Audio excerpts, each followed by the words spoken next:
I love automating my home with smart tech, so today I thought I would share my smart home setup in case you're looking for ideas on how to set up your own home. So first of all, I use Google Assistant running through Google Nest Minis and a Lenovo Smart Clock, and this is kind of like the operating system that I use for my entire smart home. And I use the Google Assistant instead of Apple HomeKit for a couple of reasons. First is I've just noticed that Apple HomeKit devices are generally more expensive than Google Assistant enabled devices. And the other reason is that I just hate Siri, to be honest. I just find the Google Assistant so much more responsive, so much smarter, and a lot quicker and easier to use than the Apple Siri system. Now, the basis of pretty much my whole smart home system is smart switches. And obviously you can get smart bulbs, but I actually generally prefer buying smart switches over smart bulbs. And that is because smart switches are usually cheaper, especially when you buy them in like a 2-pack or a 4-pack than a smart bulb is. But also, I just find them, I think they're more versatile than a smart bulb, because a smart bulb can only go into one light at a time, whereas a smart switch can actually control multiple lights if you plug it into a power board. And this is pretty much how I have most of my house set up. I've got different devices plugged into single power boards, and then that power board is plugged into a smart switch, and then I can turn on and off entire rooms just with one click of a button or with one voice command through Google. For example, my charging station just back here, I've got it all plugged into one power board, which is then plugged into one smart switch. So when I need to charge my devices, I can just switch on one switch, or I can tell Google to just turn on my charger, and then all of my devices are just straight away charging.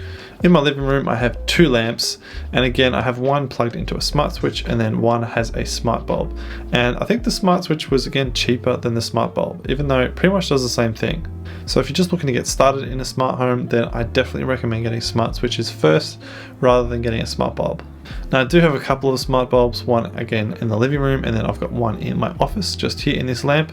And the main benefit I find of having this smart bulb here is I can dim it, particularly for different YouTube setups like this. I can make it brighter or dim it depending on how I want it. You can change the color on it, but again, I just don't really use that feature that often. I don't really change colors in my office very often. I prefer to have it just the white bright light, because it's more of a functional light for me than a feature light, for example. So 2 bulbs is really all that I need. Now in my bedroom, I've got a Lenovo Smart Clock, and I've talked about this a little bit in some previous videos, but it's really great. I actually really enjoy using this Lenovo Smart Clock. It's got the Google Assistant built in, so I can use it as a hub to speak voice commands to control different lights and devices throughout the house. And I'll often use it when I'm going to bed and I want to turn all the lights off. I can just say, hey Google, turn all the lights off. And the Lenovo Smart Clock is also where I use most of my routines, which I've set up in the Google Home app. And routines are really great. If you've got a smart home and you haven't tried routines, I highly recommend them. Basically, you can set up a whole bunch of custom commands based on one voice command. So for example, when I say, hey Google, good night, it will turn off all the devices throughout the house, and it will also ask me what time I want to wake up in the morning, and it will give me the forecast for tomorrow and if I've got anything on my calendar. So it's really great. You can just pretty much customize the commands to whatever you want. And I think that's one of the great advantages of having a smart home, or at least having a Google Assistant on a Lenovo Smart Clock or a Google Nest Mini or something like that, because the routines are really cool, I think, especially again because you can just trigger them from one command. Now, the last main smart device that I've got in my house is a Eufy 35C RoboVac, and I bought it kind of a little bit suspicious because I've heard sort of mixed reviews about RoboVacs in the past. But it's been really good, and I keep recommending it to friends because it's actually really great. I mean, we've got a relatively small apartment, so we don't have a huge house to get through, but for what we need it to do, it does a really good job. It just sort of wanders around the house and vacuums and cleans. We have it set on a schedule, so every day at a certain time, it'll just automatically start cleaning, and we always have pretty clean floors these days, which is kind of weird. It's a little bit weird getting used to just perpetually clean floors, but it's great. Trust me, it's really good. And I find that's one of the coolest things about having smart tech in your home is just automation you can program into the whole system. So for example, I have lights that turn on at certain times in the morning or in the evening.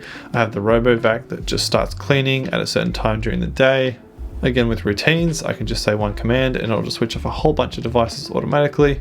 And I really love that. It's one of the things I love the most about really good technology like this is it just makes things so simple and easy to use and automates a whole bunch of things, so you don't have to worry about it and you can just do the things that you would rather be doing rather than switching off all the lights in your house. I mean, it's great. Now, there's a few other things that I've definitely got my eye on to add to my smart home, and the first thing is an infrared transmitter so that I can control my air conditioner or heater. And then in conjunction with that, it'd be awesome to get a smart thermostat. So it'll automatically read the temperature in your home or in my apartment in this case.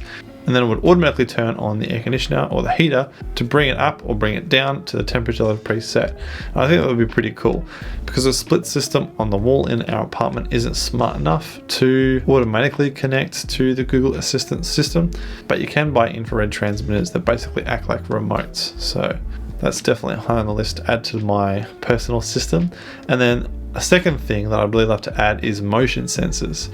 And I'm still looking for kind of a good one. The ones I've seen online so far have got pretty bad reviews, so I'm sort of waiting to find one that's affordable, that's got really good reviews. But the benefit of using a motion sensor would be that you could set it to turn on lights in a room, for example, where it detects motion so that there's a person there. And then when you leave the house, you don't even have to worry about turning the lights off. It'll just detect that there's no motion happening in the house and switch all the lights off. And I think that'd be really cool. So that's definitely on my list as well to add to my own smart home setup. So yeah, that's how I've got everything set up in my own home. Hope that gives you some ideas. If you're looking to set up your own home with some smart tech, I highly recommend it. Don't forget to check out my tech playlist if you haven't already. Subscribe, and I hope you have an amazing day. I'll see you very soon in the next video.